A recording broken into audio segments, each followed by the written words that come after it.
Hello, it's Bailey and welcome back to my channel. Today it is time to do my August wrap up and I'm very excited to share it with you today because I actually had a really good reading month in August. For my wrap ups, I usually start with what I purchased in the month, but I'm actually going to do a separate book haul this month. I did acquire a bunch of books for the store and kept quite a few for myself, so I feel like I have a significant amount and enough to make a whole separate video. So firstly, the first stat I want to share with you, just because it makes me so happy, is that my average star rating for the month of August was a 4.14 and I had no books under 3 stars. So like I said, that is a vast improvement from July. I think my average rating was like a 2.75 or something. It wasn't good. So in total, I read 7 books. I spent 20 hours reading. I spent 7 hours listening to audiobooks. I read 1,336 pages, and that made my average reading speed 66.8 pages an hour. I read 5 physical books, 1 ebook, and 1 audiobook. 3 of these books I owned, 2 of them I acquired.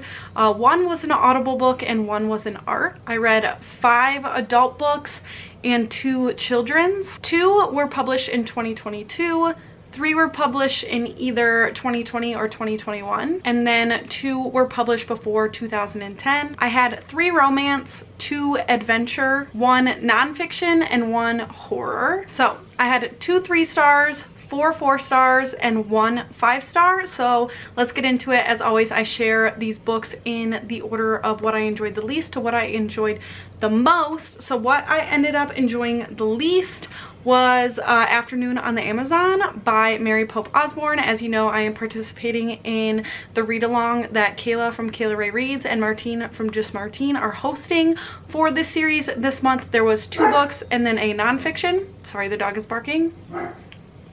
The live show date has not yet been set, so I have been actively working on the nonfiction. I've been listening to it, but I'm kind of saving it to finish it closer to the live show once we know when that's going to be. But Afternoon on the Amazon, I did give 3 stars. I don't have much to say about this. Overall, I'm really enjoying the series, but this one was not in my list of most favorites so far. And then my other 3 star was Well Matched by Jen DeLuca. This is the 3rd book in the series, so I'm always happy to be continuing my series. I had kind of been putting this one off because the 2nd book I absolutely hated, so I kind of had low expectations going into this one. And even though, considering it was a 3 star, I did really enjoy it. I do think it redeemed the series. These are fun contemporary romances that are centered around a Renaissance fair, and this one did have older protagonists. It followed the fake dating trope, and it was very like, I can't like this person, like they've known each other for a while, and she's like, I can't like Mitch, I think that's his name, but yeah, obviously she finds out she does, so And then jumping into my 4 stars, firstly I have a surprising read, and that is the 5th book in the Magic Tree House series, Night of the Ninjas. I wasn't expecting to like the ninjas, so the fact that this did get a 4 star from me, I very much enjoyed it. So far I think that mummies and ninjas are probably my 2 favorites.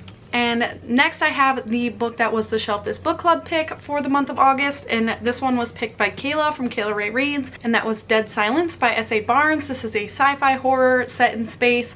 Essentially, these astronauts discover a ship that was lost like 20 years ago, and they discover it, and there was some horrors that happened on the ship that they are now going in and exploring, and just like weird stuff is happening, and they're kind of losing their minds, and you're trying to find out why. But yeah, I was definitely spooked and I had a good time reading this one. Then I'm so glad I let myself mood read for once. I was just like, I'm in a slump. I let myself walk into my book room and just like pick whatever I wanted to read. And I decided it was Christmas in July, so I read Window Shopping by Tessa Bailey, and I did give this, it's more of like a 4.5 stars. These next 2 are both like more 4.5 stars. But yeah, it was really fun. It was sexy. It was a like boss employee romance, and we all know I love Tessa Bailey, and this was exactly what I needed to get out of my slump, and I do think it worked. And then next, my last 4-star read and my most recent finish is 7 Days in June by Tia Williams. I just finished this like an hour ago, so I'm still on a little bit of a high from this, but I absolutely ended up loving this one. This is a second chance romance of this couple who spent 7 days together when they were teenagers, and they both had very troubled childhoods. They both were into some bad things, and these 7 days were very like not healthy for the two of them, and now they are reconnecting as adults and kind of rehashing that instant connection they had when they were teenagers and reconnecting. There also is a mother-daughter relationship in this that was absolutely, I loved it so much, and I just think her daughter, she's like 12, 13, and she wants to be a therapist, and so she tries to like therapy all her little friends, and it was really cute, but also like she was so smart. So yeah, I thought this one was really fun.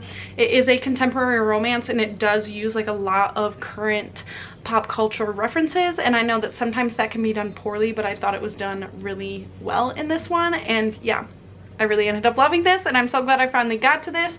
If you remember, if you were here, I bought this like on my maternity leave. It was the first time I had left the house, and so Chris stayed home with Mabel, and I just like went to Target and was like, I'm out in the wild, and let myself buy a book, and it was this. So I finally got to it. She's 8 months old. And then my 5-star read was actually a nonfiction, and it was an ARC, and it was Equal Partners by Kate Mangino, I believe it is. And this one really shocked me. I super enjoyed it, and for something that is talking about equality in relationships, I thought this was so inclusive and so just like all encompassing. Like this could be for any set of partnership. I already think that I live in a very well cooperative partnership, and I still gained things from reading this, and I really would just recommend it to almost anybody. I think it's very insightful on what you should expect of your partner and how things are fair, I guess. Like, yeah, I don't know, it's a tough thing to talk about, but this book did it very well, so I would recommend that one. And that was my month. That was my month of August. I enjoyed a lot of things. I know in my July wrap-up, I made no promises about being active in the month of August, but in September, I do plan to be around. I am doing Becca's Bookoplathon, so I'm hoping to vlog for that, and I always roll as I go. It's tradition. A Bookoplathon is how I met like my core group of booktube friends.